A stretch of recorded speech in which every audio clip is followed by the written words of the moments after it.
Oh, Okay, Yeah. okay. Yeah, I'm sorry to hear that, man. Yeah, it's kind of like, well, here is not as that stringent. By, um, well, you can see the news every day, so I don't have to tell you. Uh, what about you, Abigail? How's the MCO so far? How's it? How are you coping with it? Normal. What normal? Yeah, because I'm normally used to staying at home. Oh, you're quite used to staying at home now. Yeah, Yeah, you're staying with family. yeah. Okay, okay, okay. Well, yeah, I guess, yeah, it doesn't seem much of a difference. But if you were to say that if there's anything that has changed, what do you think has changed for you?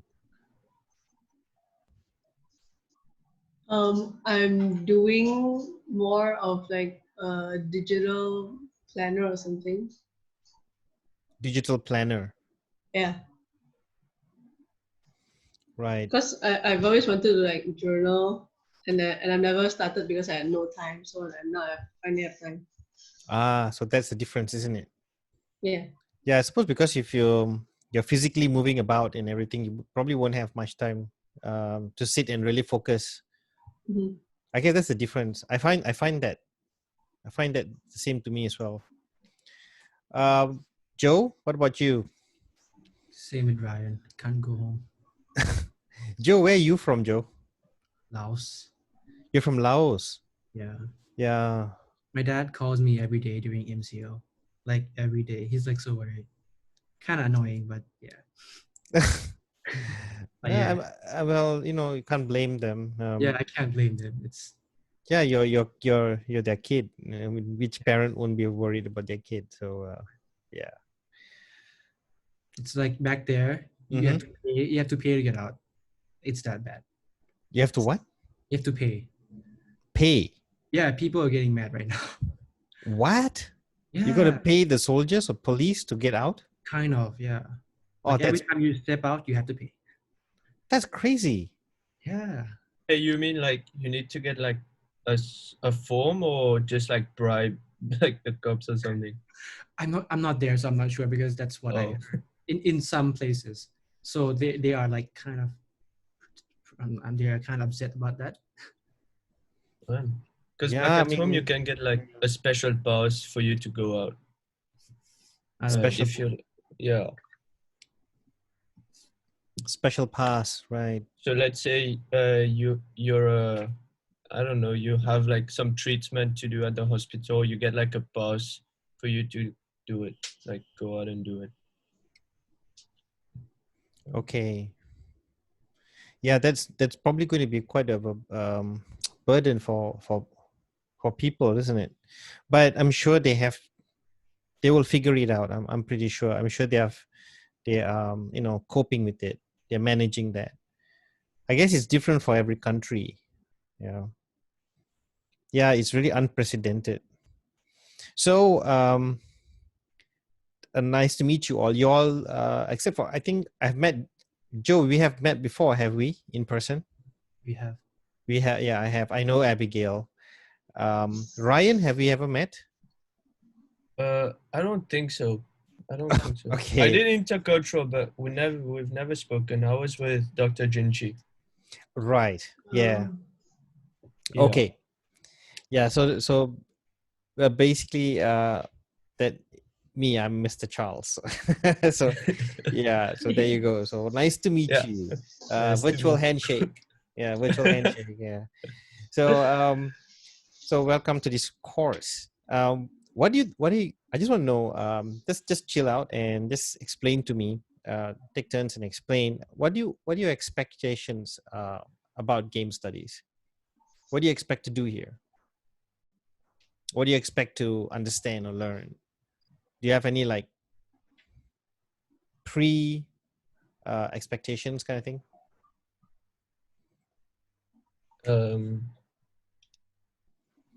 I feel like we're gonna be like testing games, maybe developing a few like small games, not like huge games, maybe like 2D games.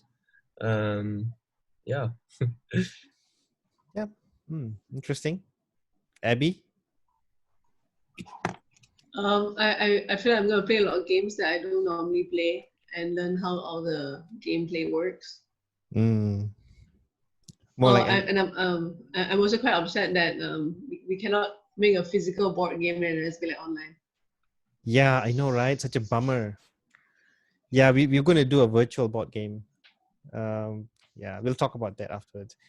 Joe, what do you think? What are your expectations?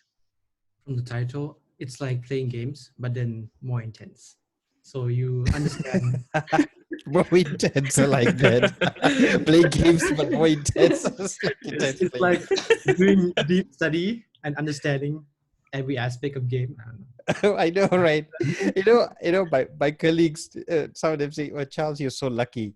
You get to play games in class."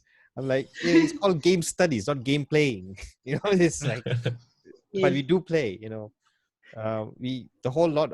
I had 12 students last time we had this subject. Last year, and the 12 of us, we were in the cyber cafe in campus, and we were just going on and playing paladins and everything because they needed to blog about it. They needed to post their studies on digital games about it and serious games. But those guys were not serious. I mean, like they were like, oh, f you, whatever, and like they were like, oh. But then later on, they decided to do it. But yeah, I guess different groups have a different way of seeing it.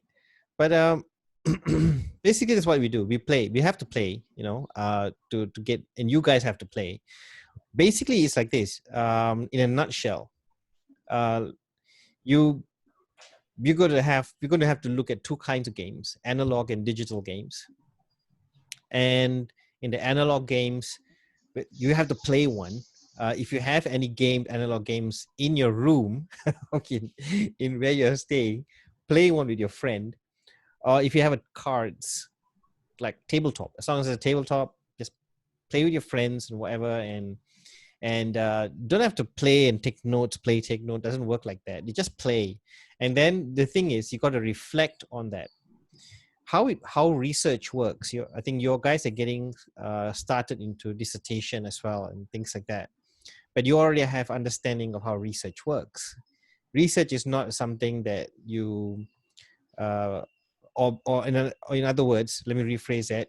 You need to be genuine in research. It has to have integrity, and to have integrity in studying something, you need to get on the full experience. Yeah, you get the full experience of it, and then you reflect. When you reflect, that's when you put the field notes in. But you got to do it straight away. You can't have the experience and then about 2 hours later then write about it. Now you'll forget all that experience. The fresh experience is gone. So that's how it works.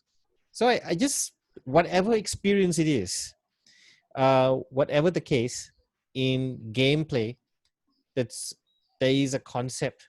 There is a very interesting concept where it's the, well, not concept. There is this one thing called rules. So that's basically it. So like life has rules, games has rules. So we'll talk about that. I'm just going to introduce you to the MIB right now. Guys, are you all still there? Yeah. Yeah. Okay, Yeah. so you're going to have to give me some kind of acknowledgement you're still there, okay? Because I can't see you guys, so I'm a little paranoid. Okay. Okay, Okay. so all right. Okay, so I'm going to share screen, and I'm going to show you the browser. Ta-da! Okay, can you guys see this? Yeah. Yeah. Yeah. Cool. Okay, so I'm just going to zoom it up a little bit. Okay, so that's the one. You guys can download this, right? It's already in the in Times. You can read this all on your own. You all are very familiar with all this. Okay, and learning outcomes, the synopsis. Basically, when you read the synopsis, it just explains what this module is all about. But I guess you'll prefer we talk about it. here's a learning outcomes. Okay. Right. So read all this. Okay. I'm not going to read these out to you, but these are probably the ones that you want to know first. Assessment plan. So continuous assessment is 60%, and you got your final assessment, which is 40%. Then so the 60% consists of 3 components or 3 levels. Okay. So the 3 levels is, or 3 stages or 3 phases, however you want to call it. I call it probably 3 phases. Phase, wait, hang on. 2 phases, but exercise, I wouldn't call it a phase, but exercise goes in between everything. Exercises are like specific activities which will be recognized as exercise. You probably, we can decide which ones we can consider exercises. Like, let's say if you decided to play an online game together, we call it an exercise. Okay, that's awesome, right? So we could do that, right? And we could have 30 exercises over the course of 7-8 weeks or something. It doesn't matter how many times you want to do it.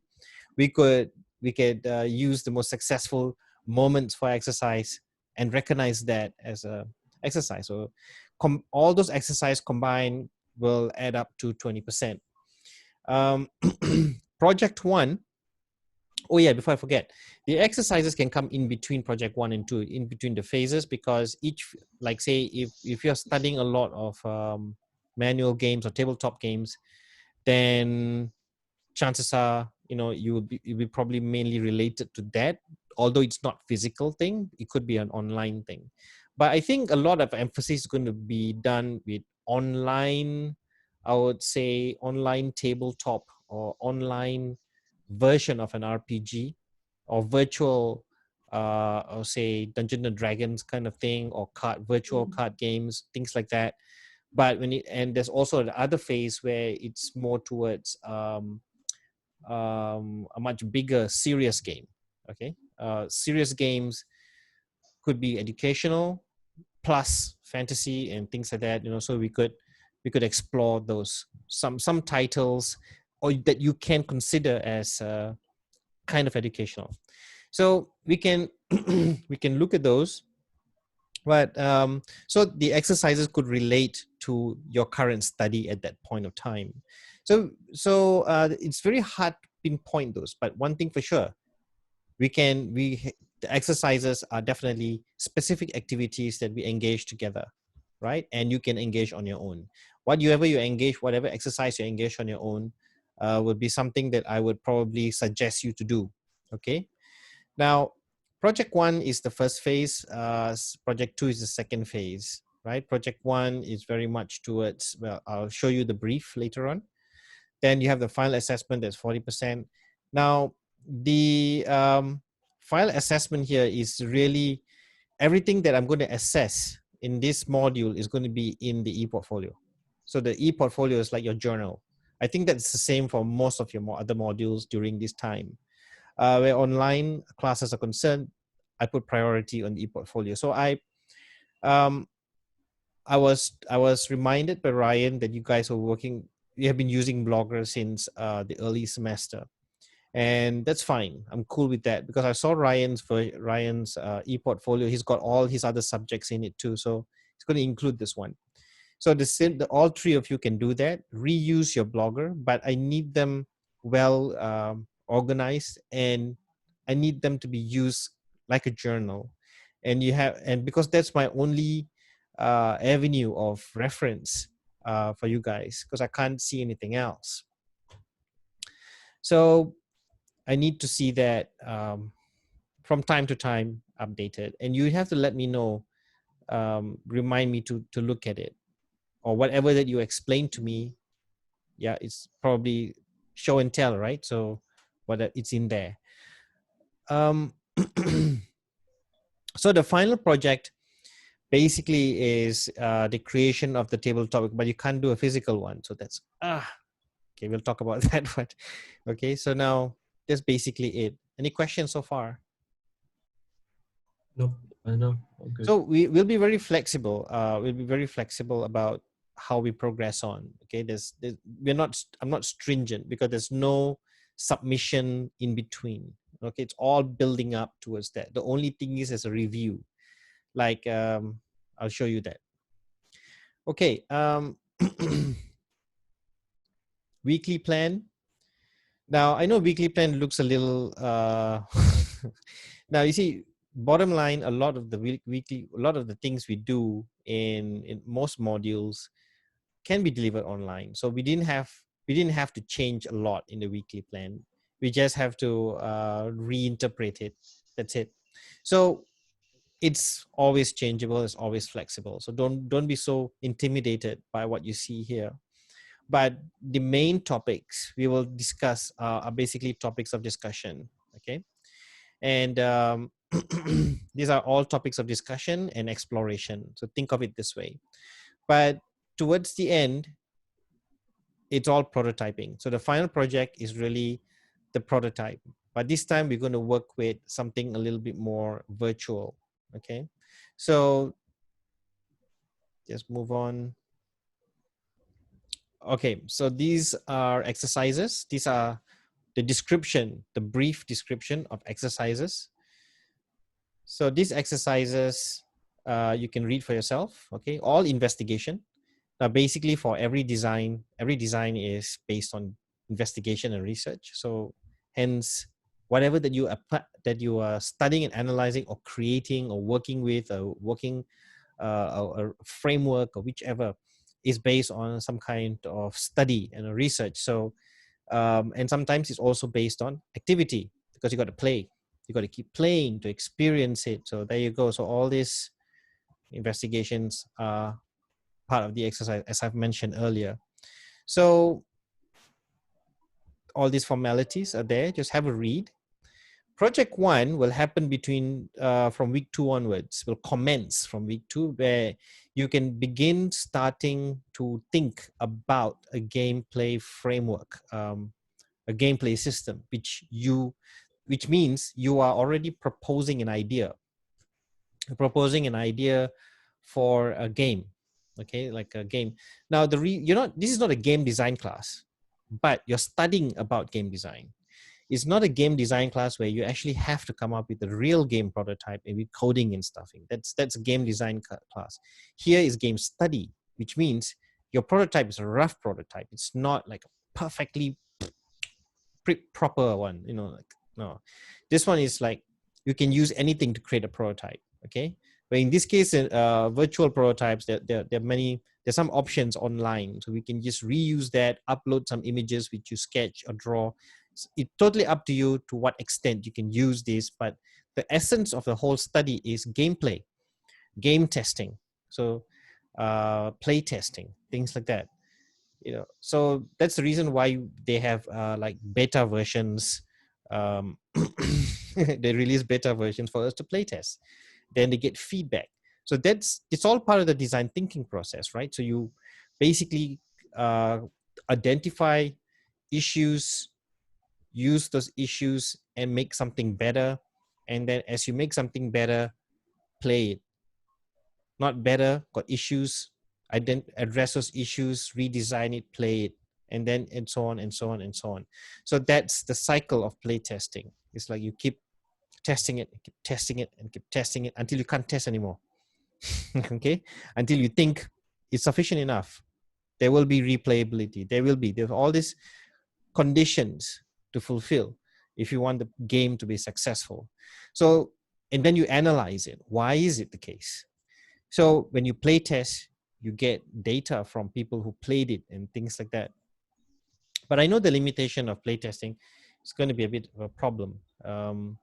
But we'll see what we can do. So basically, you're going to propose a game or a tabletop system, whichever. So have a read of this. Project 2, basically a development from project 1. Okay. Basically, around week 4, is it week 2 to week 4? Yeah, around week 4, we'll have a review about that stage of your design, something. the stage of your framework design, your gameplay design. Then at week 5 to week 7, you will start to probably play. That's where you play a lot of play testing and things like that, and amending and whatever. What I've just mentioned earlier about the play testing probably happens around here. Okay, but at this point, you're not play testing a finished version. They're all very rough versions. Okay, they are just very rough versions. So you guys can figure out how to work with that. We'll talk about that tools, okay, after this. So now when you might see 3 playtest cycles and things like that, don't worry about that, okay? As long as they are playtest cycles. So it's not like if there are 3, you have to do 3. Nah. Now we'll be flexible about that, okay? Maybe you'll be worse. Maybe you go a lot. I don't know how you'll do it. And don't worry about this week 8. Yeah, this one is true. Okay, you're going to develop this. You continue to develop this as a final project. And final project, don't worry about this. The playtest probably happens earlier, or it might happen here too. But the most important thing is this keyword feedback and data, findings and data. So the findings and data feedback has to be addressed in the final section where you would finalize your game. So all the findings and data will probably come from the second phase, and chances are here you will have your final changes. Yeah. So a lot of these weeks here, this time is quite self-directed, but we'll be meeting weekly to just follow up on and discuss what you've been up to. Maybe you want me to play test it. I don't know. So we could work together still, whatever the case. Then the research report will be actually a design document, a game design document. So that the sample of the game design document, did I post it in Times? Yeah, it's in Times too. So basically there's no like perfect game design document sample. There's no perfect game design document sample. Are you guys seeing this? Yeah. Oh, okay. There's no perfect one. So where am I? Yeah. So there's no perfect one. So you just have to follow that structure. That's all. Okay. So it usually the game design document, obviously you'll submit digitally with the prototype. Maybe the PDF is probably a PDF, and you can just put it in your blog, so I could download it. And the prototype also will be splashed on the blog. Who knows? Maybe you guys are clever. I could play it on your blog. I don't know. The PowerPoint report, you don't need that. You don't need all this shit. I'm sorry. Oh shit. You don't need you don't need you don't have to do a PowerPoint. But you can actually show me your game design document like a presentation. So you can show me your game design document PDF like a presentation. As long as you have enough visuals, I will be able to understand it. You have the frameworks, you got the charts there and data there and everything. You can just show me here, share screen, and talk us through what you've done. So that I would consider that to be the presentation, like a final presentation. So your final presentation will take place via Zoom, and at that time you have to enable your camera. So make sure you're ready. I don't want to hear that you're not ready. Okay, wear a coat or whatever. Nice, forget it. You don't have to wear a coat or whatever, and just be you. Be a gamer. Okay. So, oh yeah, in your portfolio, like I said, you got to have it. It could be like a journal. Whether you're stuck at home in quarantine or whether you're able to go out in future, either way, there's a way for you to vlog it, and there's got to be a way for you to approach this approach your exploration in a different form. And trust me, you can be very innovative about something like this. Okay, the key here is you need internet. If you don't have internet, we are dead. Okay, so I don't know. I'm glad this virus doesn't affect the internet. If it does, oh my god. So anyway, yeah. So here's the breakdown of the 40%. You got playtest, not 3 playtests, playtest here. You got the data from that will make up about 40%. Then presentation, 20%. All that's all in the game design document. So what you're going to finish for game studies is a game design document containing your report, your analysis, okay, your study of your own game, basically. And then you have the actual game itself, the thing that you designed. Okay, now whatever you design is a concept that you came up with. It's not like you come up with a publishable prototype.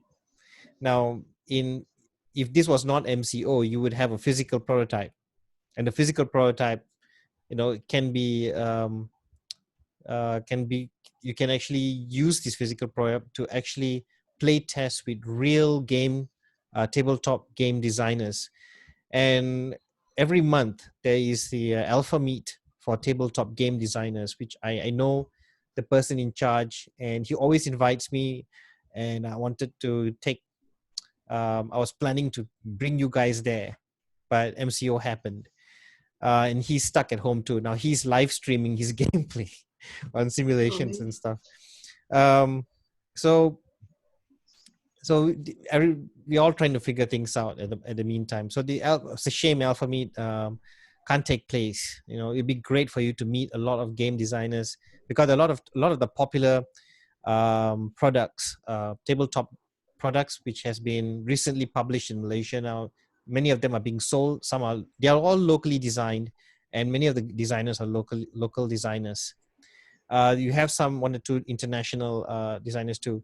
I've got some really cool stuff, but some of my game prototypes, and they are in my office. Can you believe it? They're in my office. I just hope that another 2 more weeks, right? I don't know.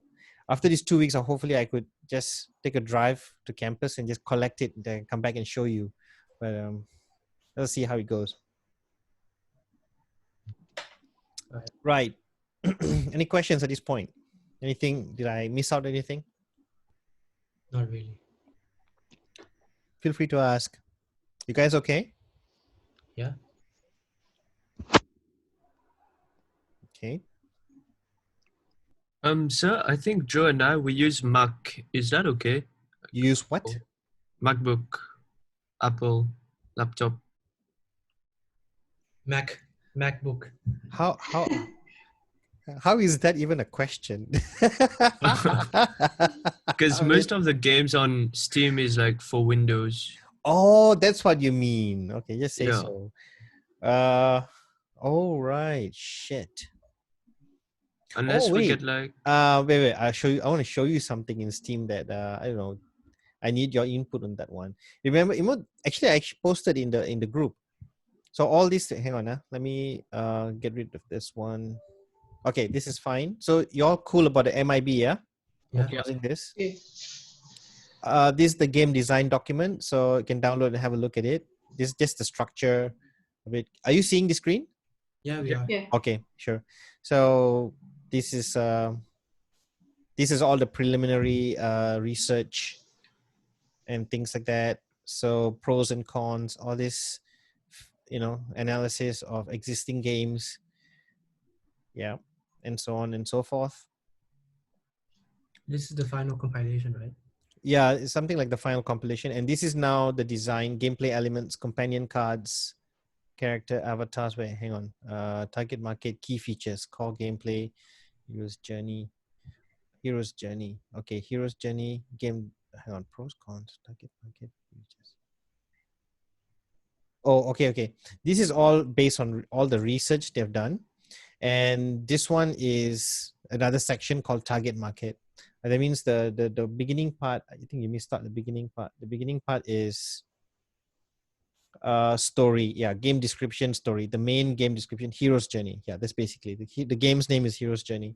So so they have target you don't have to put target market and all that, like in future you can tweak this to put target market and things like that.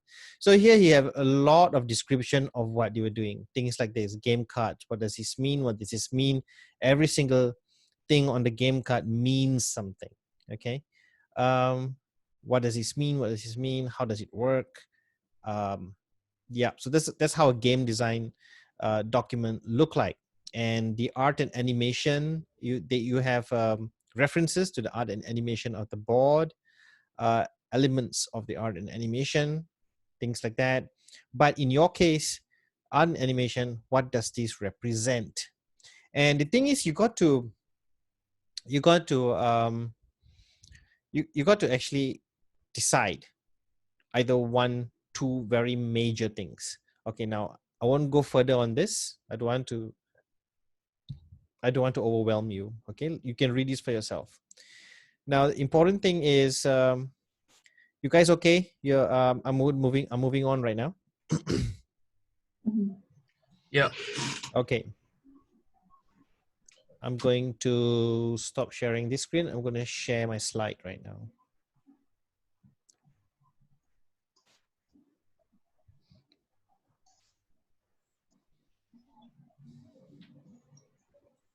Give me a moment.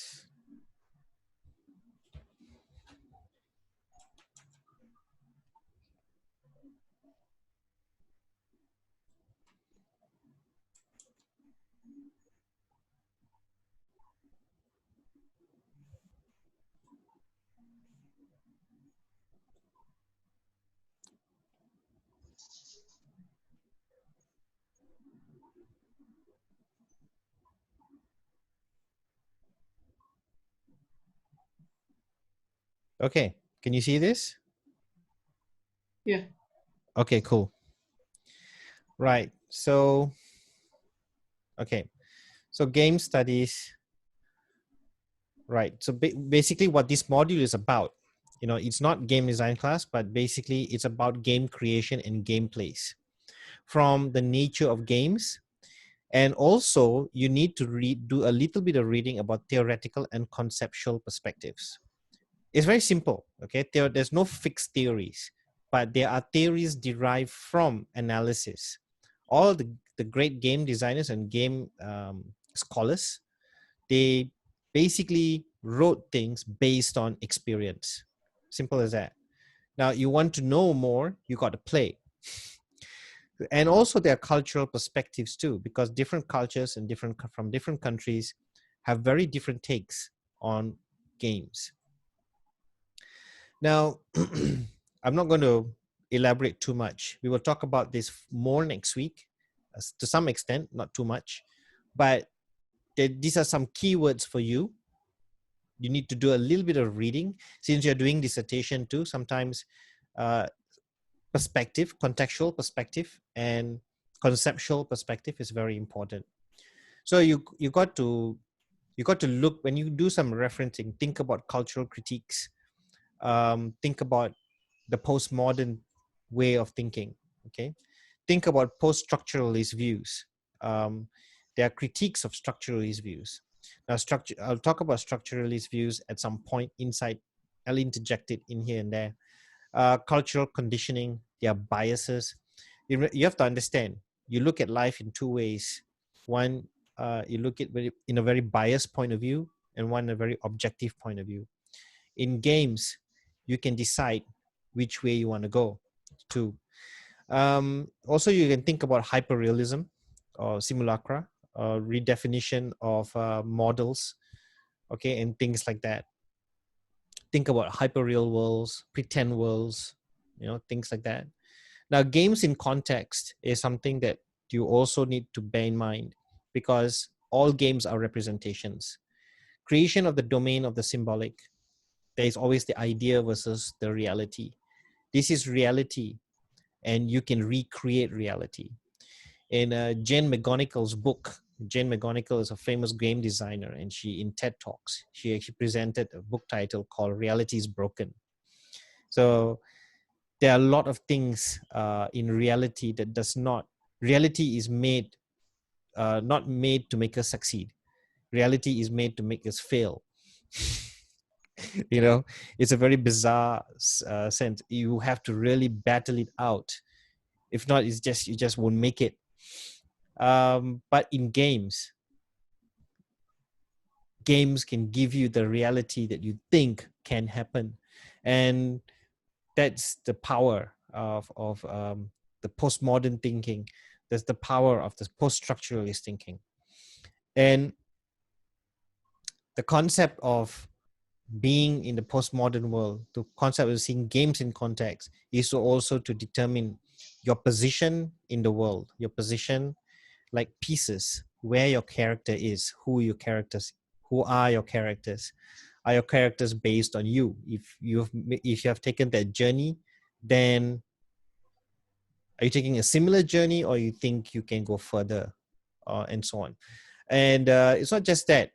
It can be different aspects of life, finances, education, and and so on. So local or positional, whether it's in the family, or is it around your society or community. And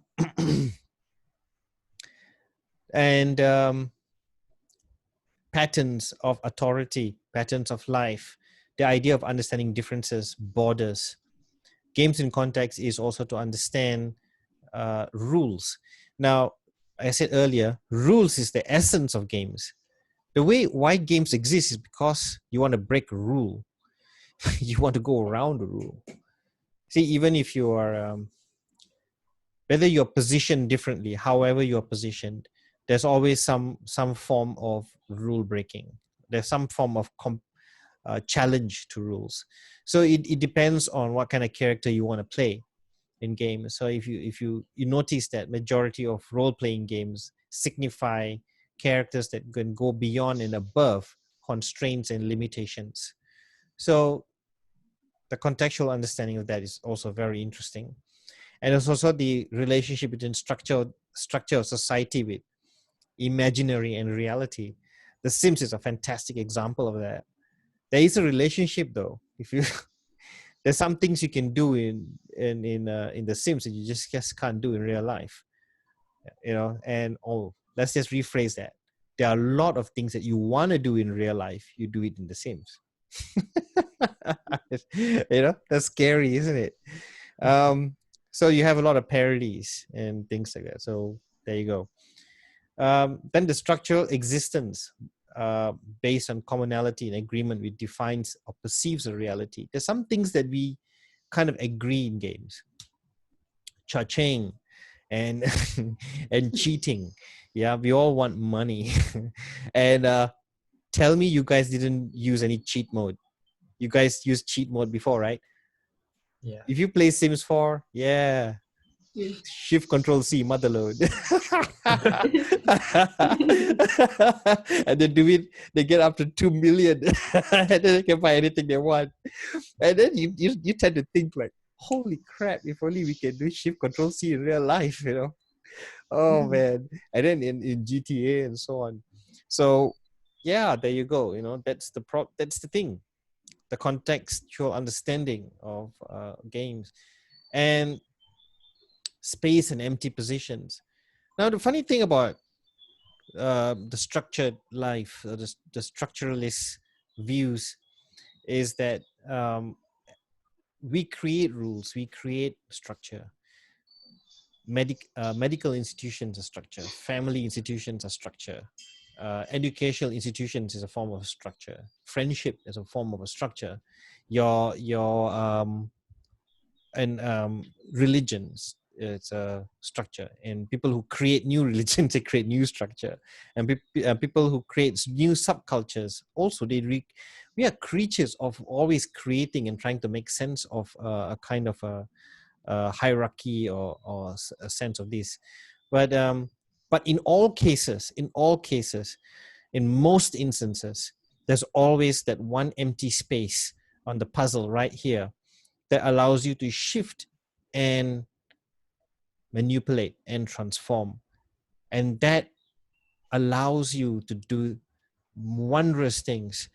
And that also what makes a game very appealing, because games sometimes in life, sometimes you don't have a lot of space. Some people don't have that luxury of space to transform this. They will say things like, I'm so stuck in this thing. But then when they get themselves into VR or into that immersive environment, there's just so much they can do. It's like the relief, the sense of relief they have, like Minecraft or any kind of open world games where you can build and manipulate the environment. Wow, think about it. Then there's also the relationship between the human subject and the structure, us shaping the structure and the structure shaping us. Again, manipulating. But not just that, there is a relationship between, you get personal with the subject matter. For example, Red Dead Redemption 2 or a game like Mass Effect, or some games are very story driven. So these games really get us more entangled emotionally with the subject matter or with the character. Yeah, it has to happen because it was designed to happen this way. Why? Because there is a relationship between reality and the imaginary too. So, and there's so much of reality that's so much of this that's related to us too, history, society, community, and so on. And life is almost like art imitate life, not life imitate art, isn't it? So you got, so game studies is, there are two schools of thought in game studies. So game, what is essentially a game? Basically, and you put your definition of what you understand about a game in your blog as your first post. What is a game? Put your thoughts there. And oops, I dropped something. There are two schools of thought in game studies. One is called ludology. Okay, ludology comes from the word ludus. Ludus is in Greek called play. I think it's called play, or to play, whichever. And another one is narratology. Narratology is a combination of two words. Really? Okay, I'm sorry. Yeah, narratology comes from logy there, and narratology actually is narratology. I'm sorry, I think the spelling is wrong. Narratology, Narra. I'm sorry about that. Now, narratology is actually come from the word narrative. Narrative means story. So ludology means play. Ludus, narratology means story driven. Okay, play driven, story driven. Now, ludology, what is ludology? Now, ludology can be defined as a discipline that studies games in general. Now, this comes from a popular publisher, a game researcher. His name is Gonzalo Frasca. Look him up. You can look him up. Now, he actually says that he kind of like says that games are not just about playing. Games is about telling stories too. So he has written a lot of papers, and his research argues that even when telling stories, ludology happens. Ludology likes to tell you things, like to make it more meaningful. Ludology is not meaningless play. No play is meaningless. So that's how he sees things. So now that used to be the case with a lot of board game in the board game community. Now think about it. A lot of the games we play, even like badminton, football, it's not story driven, is it? Is it? I will get there. Inevitably, compelling interactivity should be play. So it refers to gameplay, right? Now, much has been written about theories of play, study which is known as ludology. But in a nutshell, play involves a set of rules and allowed behaviors, user actions that offer both pleasures and challenges. specific goals, objectives, motivation to reach those objectives, and met constitute an achievement, advancement, or victory. Failure to meet objectives constitute the opposite, lack of advancement or a loss. Or you'll be like gamer rage. That sort of thing. No, not gamer rage, but some people have gamer rage. So, but is it meaningless play? So you have to make that decision. Okay, you can read up a little bit more about ludology. You can read up a little bit more narratology. So you could have both. Think about that, and you have to decide which direction you want to go with. You want to go with story driven, or you want to go with just plain ludology, just breaking rules and trying to go around the rules, or you just want to make it partially story driven, or just a very, very shallow kind of simple narrative, very simple, small, concise, or something more complex. Okay. So you got to decide which way you want to go. So that's one thing. So ludology is basically essence of competitive play. That's basically it. Okay. Play to win, play to gain, play to understand, learn, play to stay alive, like zombie games, not very complex storylines, but sometimes, except for The Last of Us. Yeah. Not dependent of a complex narrative. So that's basically it. They may have a narrative, but not as complex. They're not driven by the narrative, but it's more driven to stay alive, more driven to like dodge this, dodge that, and then you go next, dodge this, dodge that, then go next. So that's basically it. Like Temple Run or something. There's Monopoly. They have to some extent some kind of narrative, but it's not so much. Not very complex. So you got ancient games. You got all these different things which you recognize to be very, very popular games, which have very standard break the rule kind of thing. Chess has a narrative, but the whole thing is strategy, basically. The whole thing is about strategy. It's not so much of breaking the rules. It's like trying to outsmart somebody, you know. Monopoly, same thing, trying to monopolize and so on. Everything has its specific objectives. Now, what about narratology? Yeah, I wasn't sure whether it's O and A, but I'm sorry if I got this wrong.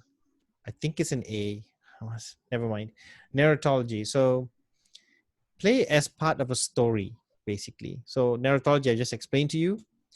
Playing as part of a story or narrative. Play to achieve a story or conclusion. Play to develop character. Play as part of a story simulation. Play to fulfill quests dependent on a main story. So that's what happens. So you're very dependent on the progression of that storyline. Do you know any games? There's so many board games that has something that's based on a very complex storyline. To the extent where you have a game master, and every time the game master will have to read out a quest and things like that. So you have Warhammer, for example. They all have very complex storyline. Otherwise, they wouldn't have such very complex characters. This is, I think, so far when I played any RPG, this is so far by far the best RPG I've ever played. And not only because it's sci-fi, because it's got the whole story surrounds this protagonist. Was it Shepherd? So he and his crew, and all his crew are they all have very different abilities and things like that. So he has a team, and they go in to defeat an invasion force from space. So it's a trilogy. So very interesting enough, and I played at the end of this one, I was like, I really want to know the conclusion to the entire story. It's like playing a movie, you know. Then when this came out, oh my god, I played this like 5 times. And then when the moment this ended, I'm like, pulling my hair out. I want to know what's going to happen next, you know. And when this came out, gosh. And but it ended. It was very sad, but very stupid too. I didn't quite like the ending, but to some extent, there are about three endings or three or four endings. I think three endings. So, but I think I quite like the one that he died. So, yeah. Oh my God, did I give you a spoiler? So anyway, this is also quite nice and complex, and very compelling, very really story driven. And this one is the part 2, The Last of Us. Is it out yet? I'm not sure whether it's out yet. But this one, I really like this one. I haven't really played it. My daughter played it and I watch her play it. And it's like really, really good. And this one, nah, I'll probably play that. I have a question actually. Yeah, go on. I mean, they're like watching a series, right? Is it the same effect? Yeah, it's like watching a series. Okay. Exactly like that. It's like, yeah. You want to know what's happening next. Yeah, you want to know what's happening. It's like The Walking Dead. There's one game that's a series, isn't it? Something like Strange. What's Strange? There's one Strange series, and The Walking Dead games as well. It's like a series too.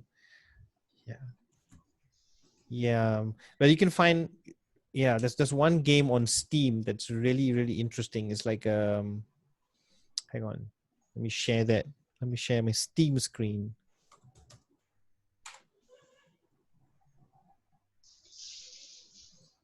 Okay.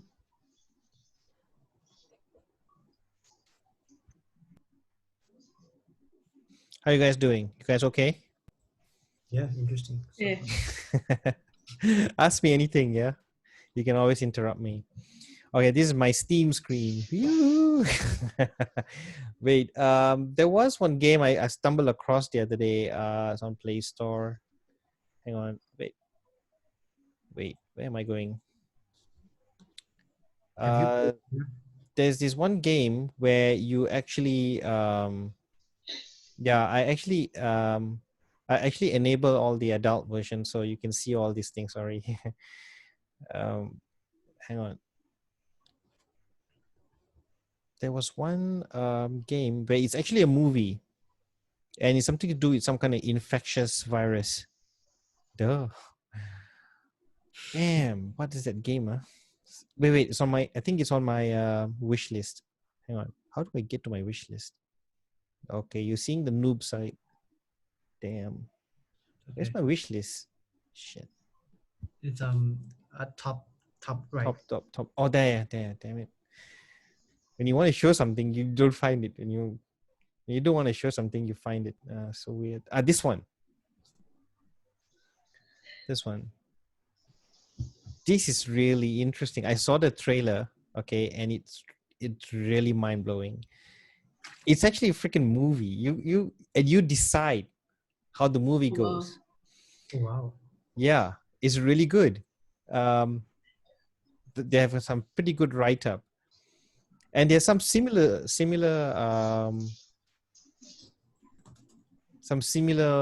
games as well,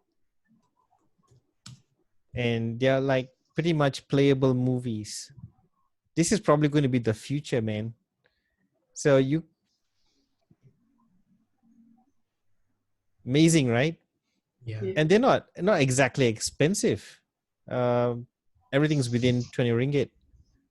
So this one, the complex apparently is quite good. This one is to do with infection and whatever, which is I got more mood to explore this thing. It's about 30 ringgit. I mean, most things here are pretty cheap, but it's not about the cheap thing, but it's about what's really worth studying and really experiencing for yourself, and then reflecting on that, asking some specific questions about it. So check this out. If you can check it out. But the only thing is how many times can you replay it? That's one question. How many ending does it has? But this one has about, I don't know, I forgot. I think about 2-3 endings, I guess. But imagine for them to come up with 2-3 endings. Imagine the amount of filming and reshootings they got to do. It's pretty. Another game that I would really like is this kind of games like Simulacra. Now, Simulacra Love it. is I've played it before. you read it before, yeah? Yeah, Yeah, it's my local I've played it game. before. You played it before, yeah. Yeah. I got a fright of my life, you know. I was so scared because I was playing it alone, and I was like, I didn't want to look at the screen. I'm like, should I say if I do this, what happens? You know, this sort of thing.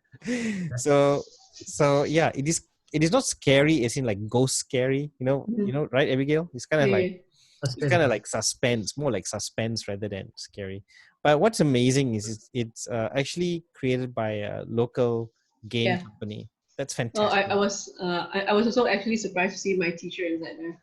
No way. Your teacher is Yeah. one of them? Yeah, it's the boyfriend, Are you Alex, serious? I think. Yeah, yeah, Oh my god. What That's teacher? cool. What?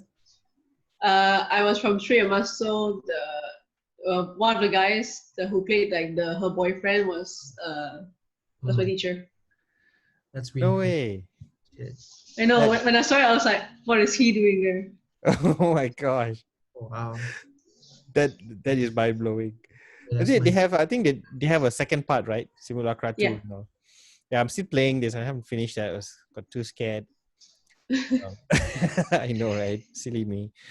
Right. So yeah, you could actually explore a range of things here. So yeah, I was okay. wondering something. Can I ask something?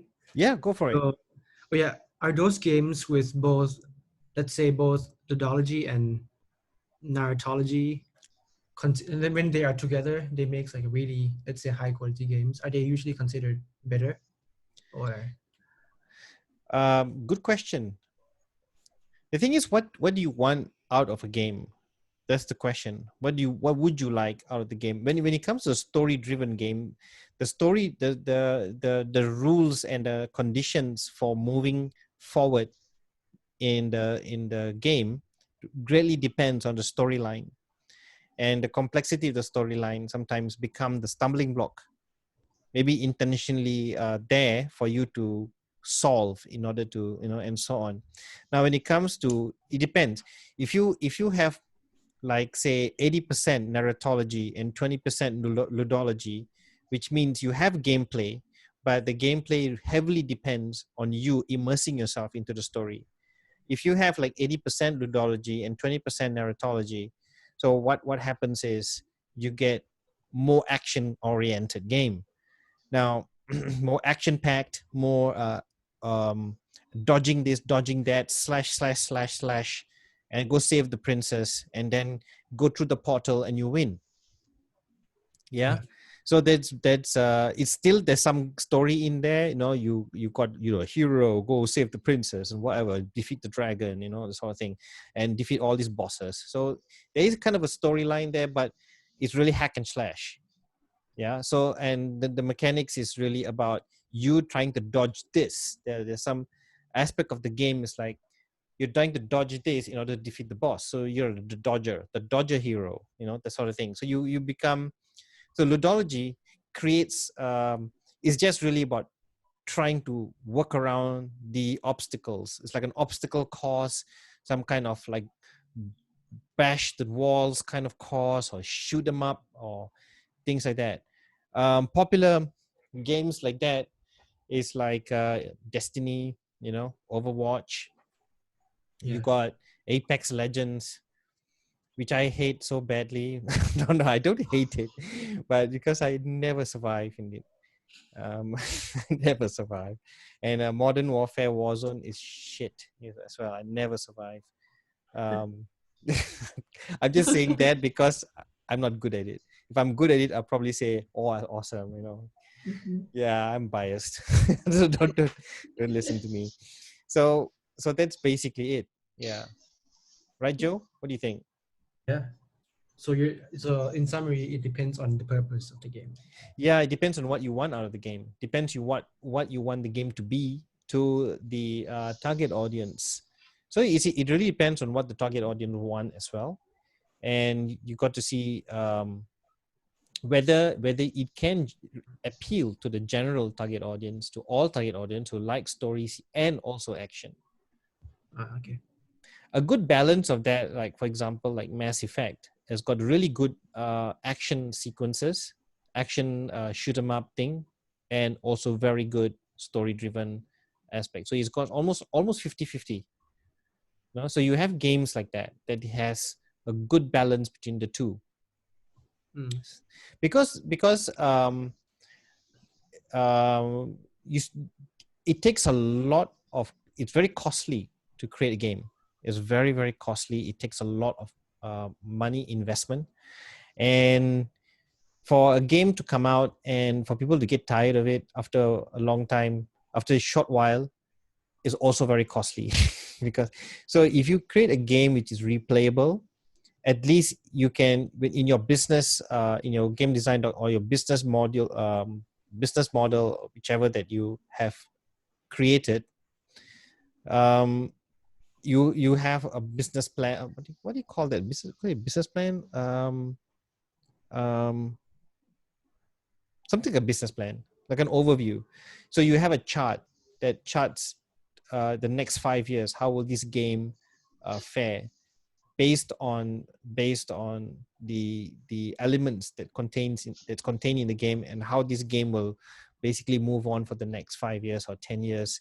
So when will you release specific DLCs in order to keep the game interesting? And so because humans always want to know what's going to happen next, so it really depends on what you want your games to do. And that is what some investors want to know too, because when you want to pitch this idea to an investor, you want them to pitch to invest like few $100,000 into your game creation. They would want to see a credible business plan, see what's going to happen here, and what do you target to do here, and the probabilities, and etc. So yeah, it's almost like meeting investors, like going to Shark Tank. So you're going to have to pitch it, right? So when games are a huge billion-dollar industry today. Yeah. So Okay. yeah. Okay, I shut up now. Your turn to talk. Anyone want to say anything? Are games like, are success of game usually subjective more than bias? I guess no, not bias. There's no formula to it, right? Or do you get the question? You want to be more specific?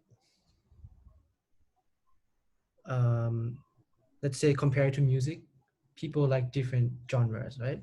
Mm-hmm. So there's no you can't say this is better than what. Is it like game?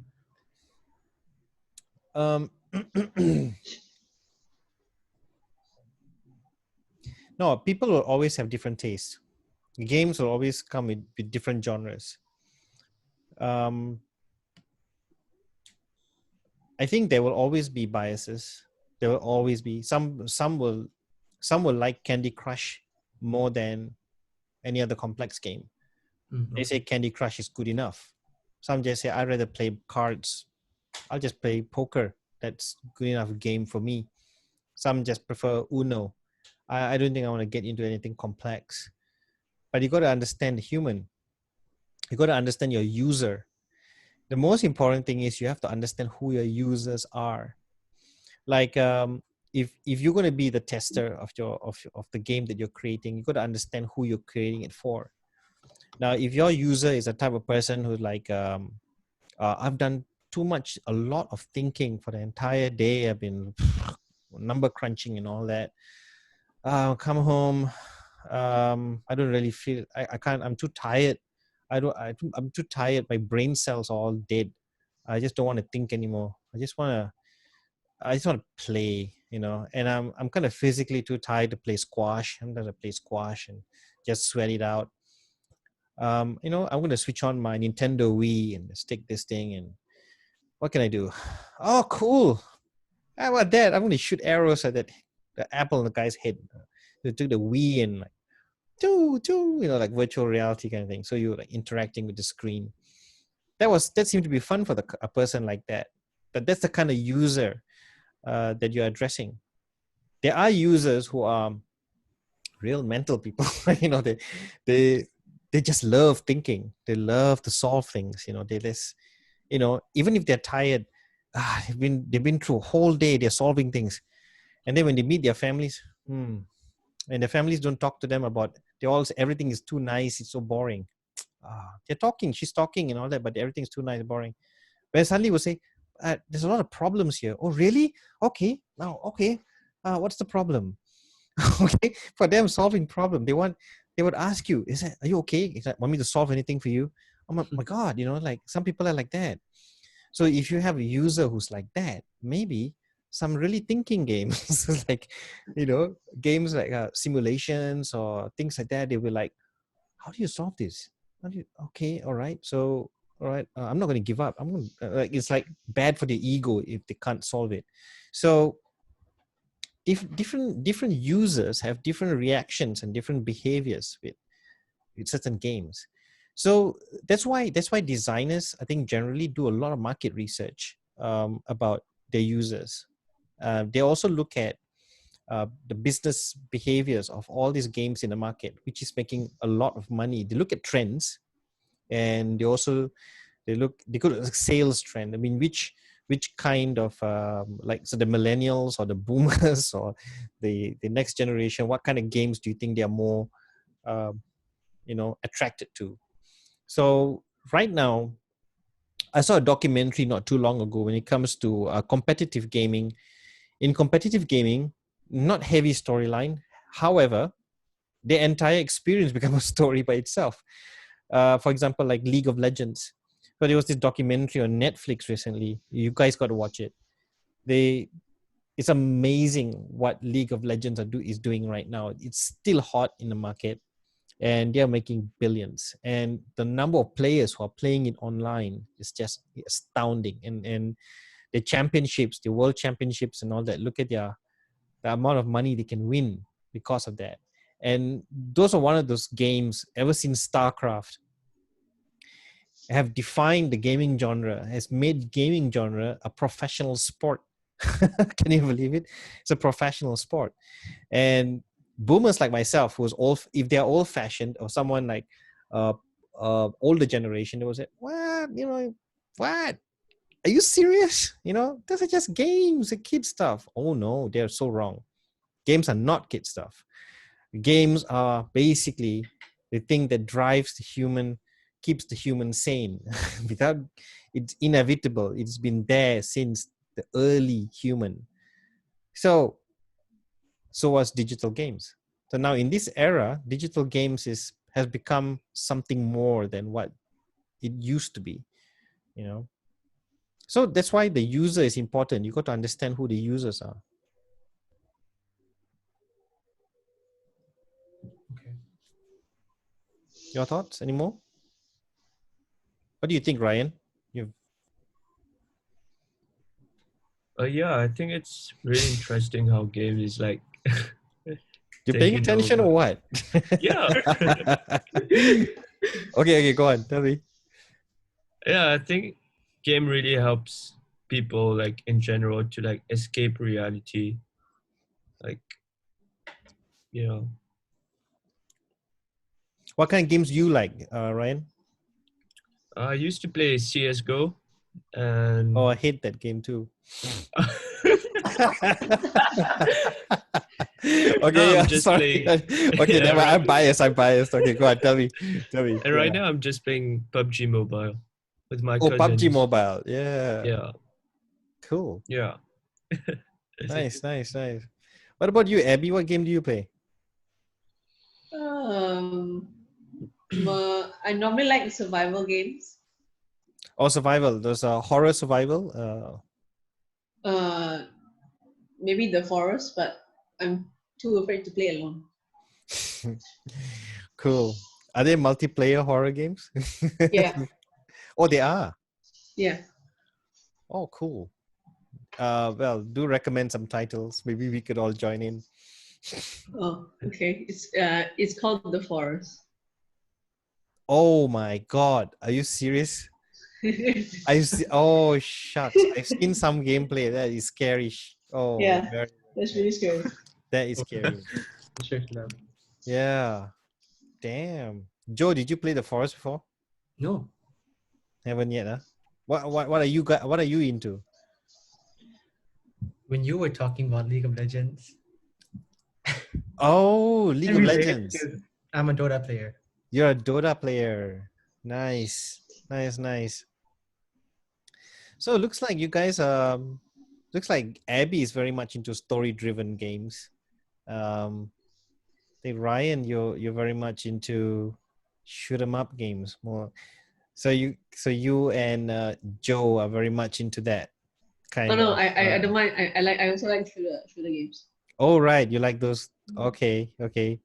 Well, anyway, for your game studies, for the direction you guys gonna pick to propose your game is you got to decide either one. So between now and hang on, where are we?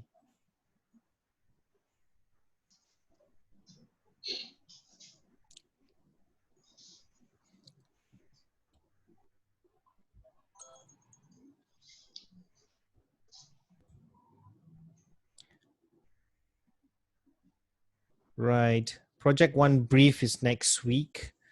So this week, just do some. Yeah, we're gonna have some gaming stuff. We'll do gaming exercises most weeks anyway. So yeah. So Project One will happen next week. Project Two is week 5. Yeah, okay. So week 4 is the review.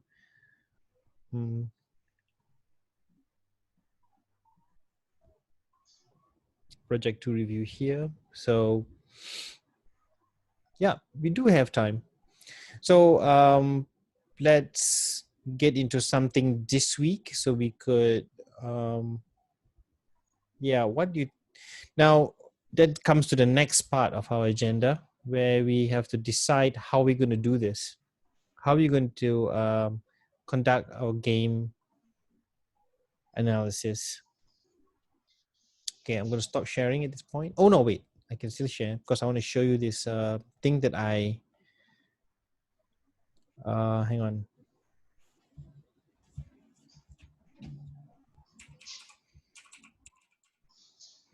Have you seen this? Have you Yeah. checked this out? Oh yeah, you Yeah. sent the link yesterday. Yeah, this apparently is quite interesting. I've got it in my library already, but I never really quite tried it just yet. So I'm pretty new at this. I'm not saying we all have to use this, but this one has multiplayer, and whatever that you create, everybody can be playing it as well. So you could create your games here. Now the thing is, I need to go to the website to see. Oh no.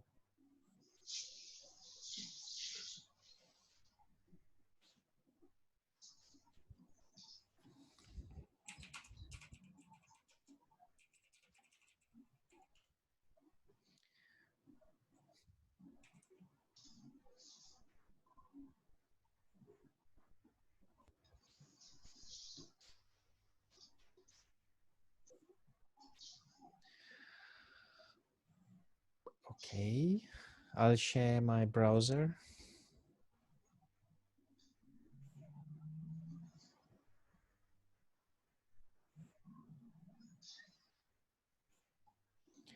Yeah. So this is the tabletop simulator. Looks pretty cool. They have DLCs and stuff. Now the DLCs are really like actual games that you can play, but but basically they have a lot of presets in it that you can actually use to recreate your own game. These are DLC games, but basically you can create your very own games here. And I read about that here. That's for sure. About create your own original games, import custom assets. Excuse me. Automate games with scripting, set up complete RPG dungeons, manipulate the physics, create hinges and joints, and of course flip the table when you're losing the game. all in easy to use system integrated with Steam Workshop. You can do anything you want, tabletop simulator. The possibilities are endless, da da da. So bottom line, you can actually create one, but you don't have to, you can use a preset thing if you want to avoid a lot of scripting. But I don't know, I can't say anything more than that. So the key features is online sandbox with unlimited games to play how you want. Multiplayer physics with objects with collide, interact, so that'd be fun, right? Multiplayer. Create your own mods easily with full Steam Workshop support, 3D model importing. Take games to the next level with LUA scripting support. I've tried LUA's Lua scripting is easy to learn. I've tried it out with Game Guru. Game Guru is one of those apps in Steam as well. I actually did my own shooting game. I used a lot of their presets and very minor Lua scripting when I actually followed some tutorials online. That's basically it, you know. I was just experimenting, just messing about. Play just like you do in real life. Pick up, rotate, shake, throw any object. More like physics thing, isn't it? So up to 10 people can play together on the same table. That's interesting. Team system with voice and text chat. There you go. Looks pretty cool, you know, but I've not really quite tried it yet. Yeah. So if you guys want to invest and try it, that's fine. You know? I leave that to you. That is the other thing that I showed you is, you guys seeing this? Yeah. Yeah, this is Roll20. Roll20, hang on. Yeah, I kind of joined just to check this out as well, but I really don't know what to make of it. Okay, if you create new game, then what happens is that I was trying to create my game there, like I have epic fail. Yeah, so you can pick one of those templates up here. This is probably more simpler, and it's completely free. But the free version, just that the space asset, the space for the assets in the online version, the free version is very limited. I think about 100 megs or something. 100 gigs or 100 meg, I can't remember. Not 100 gigs. Yeah. So anyway, maybe if I pick one of these as a template, then choose a character sheet or something. So if I'm making a role-playing game, so yeah. So if I were to ready, create game, enter a name for the game, say boom. Okay, so I'm saying create. See, I got a game name called Boom. All right, so okay, game add-ons include custom decks. So I could add stuff to the game, but this would be probably following the same rules as the RPG, I suppose. So I need you guys to do this week. Have a look at what's out there. And if you think tabletop simulator is one thing that we could use, then let's explore that. But if you think something like this would be useful, then let's explore this. I need, the most important thing is it's easy to use and a little bit more realistic. Yeah. Realistic and practical. And it's not something that, oh my God, you're gonna spend hours and hours trying to figure this out. That's got a very steep learning curve. But I guess let's just call it a manageable learning curve, which you guys can actually figure out easily. Because I don't want to be locking down the this is the thing that we're going to use. Because I'm no expert in these either. I'm never created a game like that online. No, but I mostly get my hands into it and do it right here. So it could be also that you create the visuals here and then you can sort of like export it to this and they're playable. So I need you guys to advise me on that and what you can do. Yeah. Your thoughts, guys? What do you think? There's so many out there actually, but some of them are pixelized, pixel kind of games, and doesn't matter. I'll try Tabletop Simulator, I guess. Tabletop simulator, yeah. Yeah. Okay. More legit. Yeah, Yeah. looks a little bit more like makes sense kind of thing, isn't it? Yeah. What do you think, Ryan?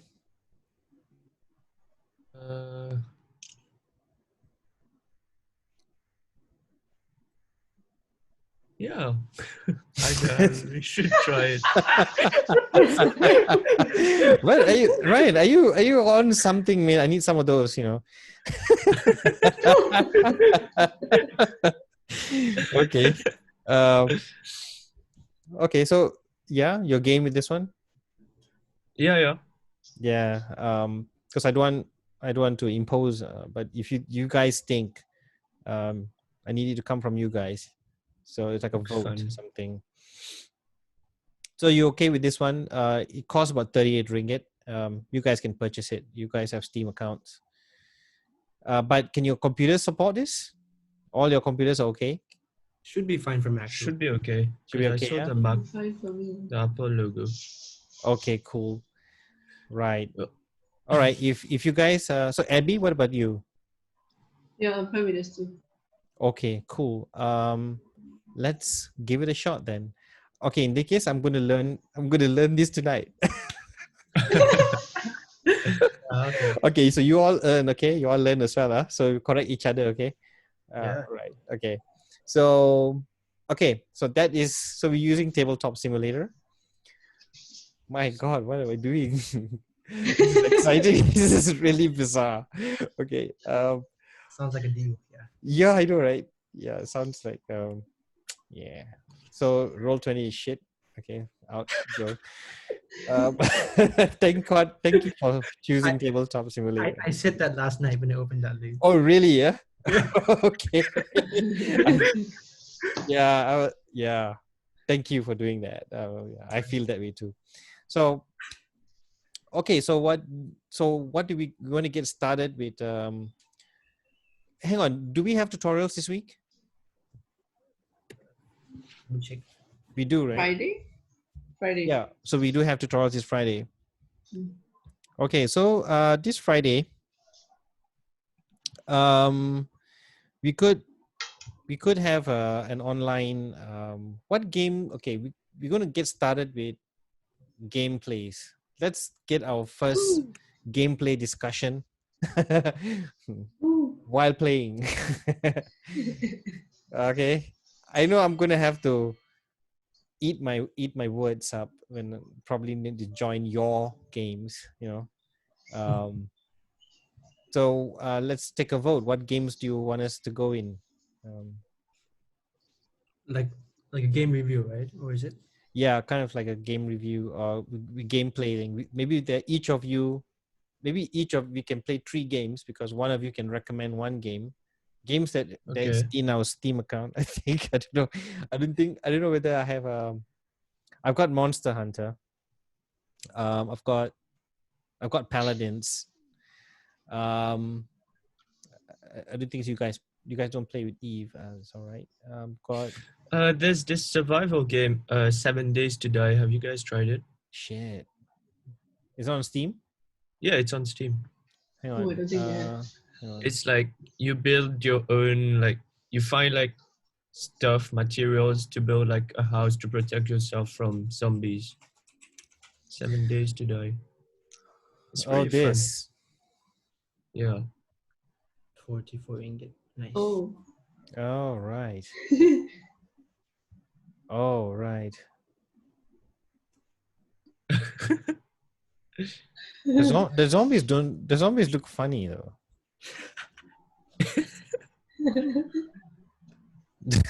But what do you think of this? I mean,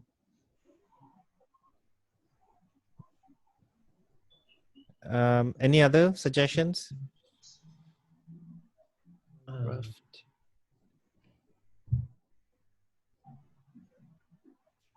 I like You relaxing play games. Minecraft, right? Minecraft. Minecraft. There's no Minecraft is more like Simulation, right? yeah, it's more like a open world. You build your own world in it, you know, sort of thing. But there's no story. There's no not much of a playing thing. They do have, but not much there. Anything else? Stopped playing for a long time, so I don't. So Ryan, you don't play games, right? You play I CS:GO. used to play quite a lot. Back at home. Oh, so that explains it. Okay. Okay. Okay, Yeah. guys, we need to get Ryan into the game. I Because stopped. now I don't have my PC here, so I just use my Mac. Right. Okay, Ryan, tell me what would be most convenient for you? Something that can your lap how much can your laptop support? I mean, it's a Mac. You have a Mac, right? Yeah, Okay, does your Mac have a graphic card? I think so. Yeah, should have one. You think so? Yeah. Okay. You could check. You can select the Mac hard disk and your Apple I, like the Control I. I have and then a 540. Yeah, Intel Iris graphics 540. 540. What's the RAM? Does it say RAM on the in the 8 GB RAM. 8 GB RAM for your laptop Yeah. or for Yo, your Mac? Joe, what's yours? 16, I guess. What? 16 gig RAM. 16 gig RAM. Holy. No, it's just a Mac, typical Mac. A Mac with 16 gig RAM, and do you have a graphic card? Oh boy. I mean, it's the newest Mac, so I would expect that. Okay, definitely 16 gig RAM is pretty high end. What about you, Abby? You The RAM? I mean, how's your rig? Yeah, out it's there? Alienware, so It's F Alienware. What? F Alienware. Alienware. Yeah. Oh, it's Alienware. Oh, Yeah. piece. That's a wow. Okay. Okay. So I don't have to Wow. question. Yeah, correct, Ryan. Wow. So Ryan, that leaves you. Bottom of the pyramid. No, I'm asking. I'm not You're not looking down at you, my friend. No. No, we're not looking down at you. Because I don't know what you can run. You got to check if you can run Tabletop Simulator though. You should be able to. I hope you got 8 gig of RAM, should be fine. Yeah, let's hope. Fingers crossed. Yeah. Okay. So it's all right. You can. We should do a game this Friday. Something that we can all get in together, like a co-op or something. Let it be one of those online free games, like multiplayer ones. You guys know Magica? I think that's a good one. Which one is that? Magica. Magica, yeah. I'm searching Magica. for it. 2. Put the 2. Magic. Magica 2. KA or CA? CKA. Oh, right. That's multiplayer. Is that free? I'm not sure. Oh no, you got to buy it. It's not. Okay, it's not. Hey, it looks cool. Okay. It's fun. Right. Nice. Okay. Okay, this looks cool. Yeah, I think I know why you like it. It looks like Dota.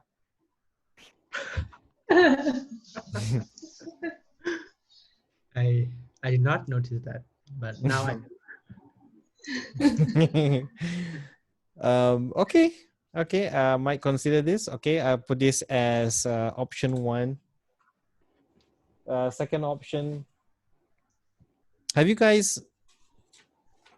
I don't know whether Blizzard has anything free. StarCraft is free if you want to see a strategy game. But it's an older game. It's an old game. So this Magica 2.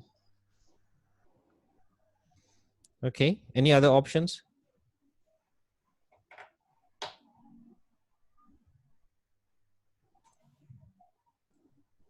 I like it though. Looks quite cool. It's got some stories and it's got some action. Yeah, kind of. It's a And mix. and you go multiplayer with this? Yeah. Yeah, I think Ryan, you should be able to support this one. Just check the specs down here. Ryan, are you there? Yeah, sorry, my mic was Yeah, I don't know what muted. he's doing. Right. What are you up to, dude? Mic was muted. How do you get the Oh, it should be okay. It's Oh, like it's 4 player. done completely. yeah? It's 4. 4 GB RAM. Okay. I don't know about the graphics though.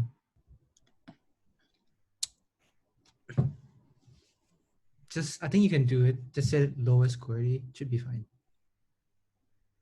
Yeah. So if this works, then we could all download this one. But you still need to buy it though. It's also 31 ringgit. So it's not exactly free. Yeah. Let's put this as an option. Then we can vote on it. You guys can check your budget and see. Guys, Ryan, come up to my place. I have backup computer. what was that? No, Ryan, you can come up to my place because I have backup laptop. Oh, cool. Yeah. Hold on. Are you guys staying in the same building? Yeah. Yeah. Oh, right. We're both stuck, right? So So you guys have been visiting each other, right? yeah. Oh, okay. That's okay then. All right. I don't have to worry then. Okay. Oh yeah, Joe has 2 laptops, by the way. Who has 2 laptops? Mr. Joe. He's got 2 laptops. Yeah, because why not, you know? Yeah. Yeah, okay. Good for you. Good for you. Good for you, Joe. Meanwhile, That's full of surprises. Okay, what's the second option, guys? We've got one option here. I actually like to play this game called the Viscera Cleanup Detail. The what? VISCERA Cleanup Detail. IS. Say spell that again. VISCE. Oh. Yeah. Viscera. Yeah, Viscera. What is this? It's basically You step into the boots of a space station janitor tasked with cleaning up after a various horrific Yes. sci-fi horror event. Instead of machine gun and plasma rifles, your tools are a mop and a bucket. What the? The hero. That's really cool. And it's freaking. And it's cheap too. Can you go multiplayer with this one? I think so because I've seen them play on YouTube. Oh yeah, there is a multiplayer thing here. Oh, what's this? Okay, cool. Option number 2. Wow, what am I learning from you guys? Clean up. What the clean up detail? This will be funny. Yeah. All right. All right. One more choice. Ryan. One more option.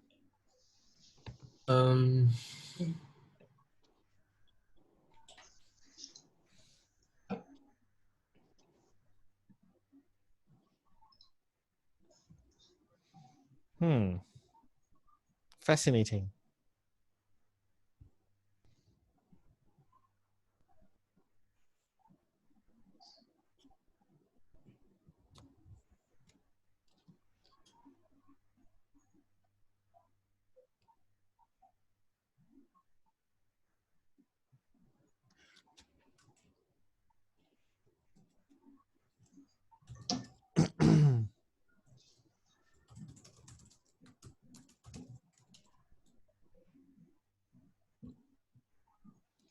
could maybe, what's this, eugenics?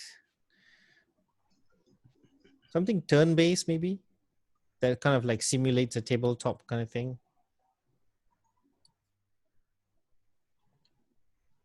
Can you repeat that? A multiplayer turn-based game. Is that that's What's massively multiplayer? I think there's Monopoly. Yeah, okay. Okay. It's No, wait, 14 ringgit. hold on. Do you think Tabletop Simulator has Monopoly in it? Because since you're going to get it, there might be some games in there we can try. Oh. Yeah. But, we can find out. There's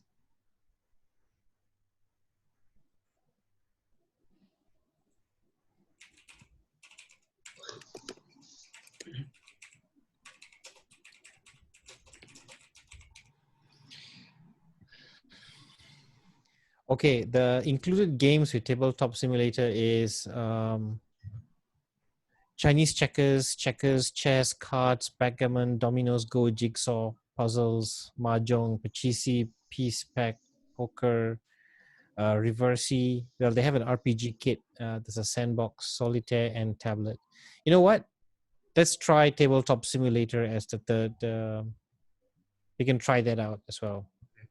Are you guys going to get that before Friday? Yeah. Yeah. Okay, cool. Maybe we can try that out on Friday after playing one of these options. So, want to take a vote on what do you want to?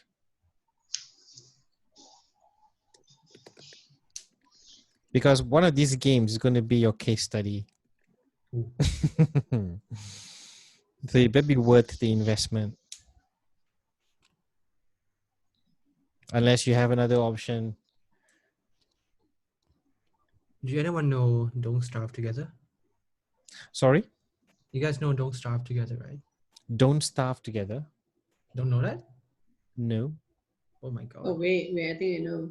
Don't Starve Together. It's a survival game, so someone should like this. Oh, I like this. Ah, see? Ah, that looks cool too. But it does have multiplayer. It's 4 players. Multiplayer for co-op. Hey, this sounds cool. I like the art. Yeah, the illustration looks cool. I think this is Looks very brilliant. popular. Yeah, very popular. I never played though. Nice. Okay. So this one has got the survival thing. Then you got Magica. Well, it's up to me. I want to purchase all three. But which one do you think would be quite good as a nice case study? Is it better if the game is short or long? That's the question. Well, you can replay it. You know, Does it you can matter? always replay it, and it's got a replayability. It's got entertainment. It's got adventure. It's got really good gameplay. Okay, then everything I suggested has all that. So good.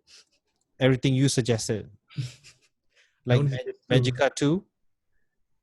You can restart that. There's an adventure, the storyline. It's kind of open world. And Magica 2. yeah, same with Don't Starve Together. Same with Don't Starve Together. Yeah, but Don't Starve Together is much more bigger, I guess. Much more popular, much more bigger. You can do much more from that. Really? It's much heavier than Magica. Magica is like, to me, it's like a custom game, like just to play for fun. This is like, you can have fun, you can be serious. It's fun, you know. Interesting. But Magica is more mini game type. I see. That's why I suggest it, because we don't have time. I see. What about you, Abby? What do you think?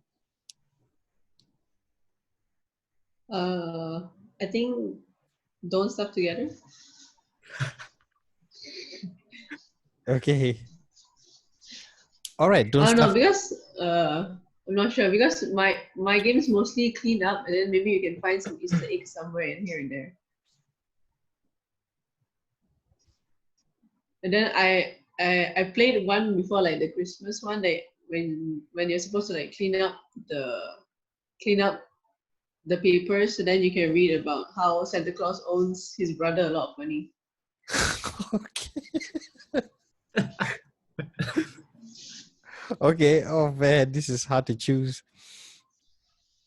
Okay, want to take a vote? Then? So Abby, what you're still recommending Viscera? Yeah. Abby is really convinced about Viscera. So Joe and Ryan, Yeah, I don't mind. you guys want to? You're voting for Viscera as well, Yeah, sure. Ryan? Yeah, I don't mind. I don't mind.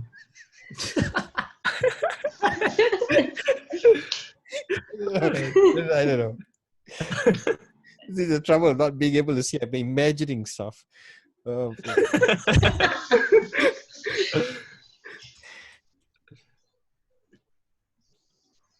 oh my god! Yeah, it has a DLC called Santa's Rampage. You know. Is this? Do you think it's violent? This one?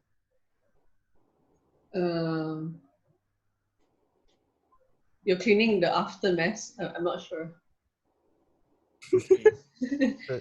So it has multiplayer. Okay.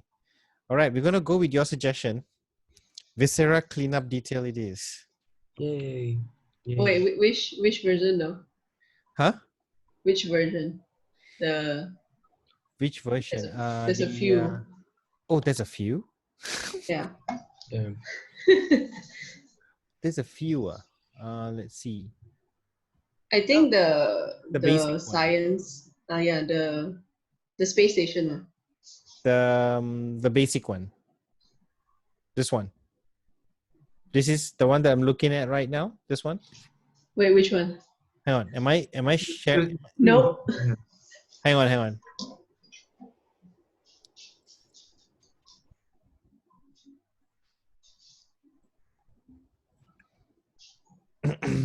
Is it this space station one? This is the Yeah. Yeah, that's the biggest one, I think. This that's one. The center one is quite small, it's just like a house. Right. So this one is the this is the main one, yeah? Yeah. Okay. So I think that's basically we'll get this one. Yeah, looks good. So let's go with this one. Joe, you're gonna have to go first person. Yeah. What? Yeah, you're gonna be first person. You're gonna play this first person. It looks like a first person game. Yeah. I think that's it. We'll just go with this one, yeah. So I will add to wish list. Okay, done. So I've already got Tabletop Simulator. So you guys need to get Tabletop Simulator and Viscera Cleanup Detail.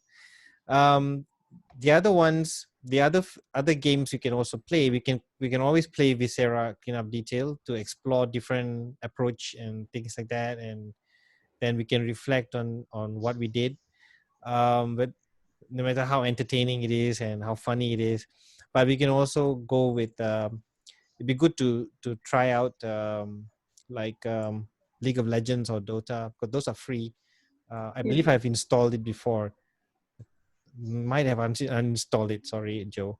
But that's probably what I suggest we do next time. We could do a massively MMPORG or something. So we got two types here, and then we have Tabletop Simulator where we can experience the board games there. So we already get some good channels to practice and to analyze and to discuss and to have fun as well. So what do you think, guys? All good? Yep. Nice. Okay. All good. So we have our tutorial this Friday. So we have gameplay time this Friday. Okay. Cool. Okay. So I'll see you then. So Friday, what time are we meeting?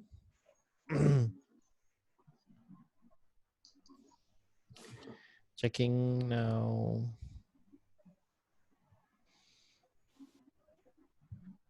2 to 5. Yes, 2 to Yeah. 5. Oh wow, that's very long. Well, longer gameplay. I need that. Oh no, we'll start at 2. About 2, maybe 2:15. I will send you the. Actually, we need not be in Zoom for this. We could go directly into the game. Yeah. Yeah. Right. Yeah, but we'll communicate in Discord. Okay. Yeah, probably we can use Discord to chat while playing or something. All right. Any questions? Is there a group work in this module? Well, it's just 3 of you. Oh. What does it suggest? um, it's It's gonna be unfair. like It'll be unfair for Abby because Abby is staying alone and she can't come to your place, and you guys are staying there. So if you guys work in a pair, and Abby's alone, it's not fair, innit? Yeah, true. Yeah. So I want to make it a group work, but Okay. how? You tell me how. As much as life allows us. Right. What? what? What? What? What? You sound like you're mumbling. I said as much as life permits. As much as life permits. Yeah. Yeah. Okay. Okay. Yeah. True. Right. Okay, Bill. I'll keep this in mind. I'll see if the 3 of you were to come up with one game, but it's just hard for Abby to remotely work with you guys on that. But then again, maybe it's, I don't know. I wouldn't dismiss anything at this point. But let's see how it goes.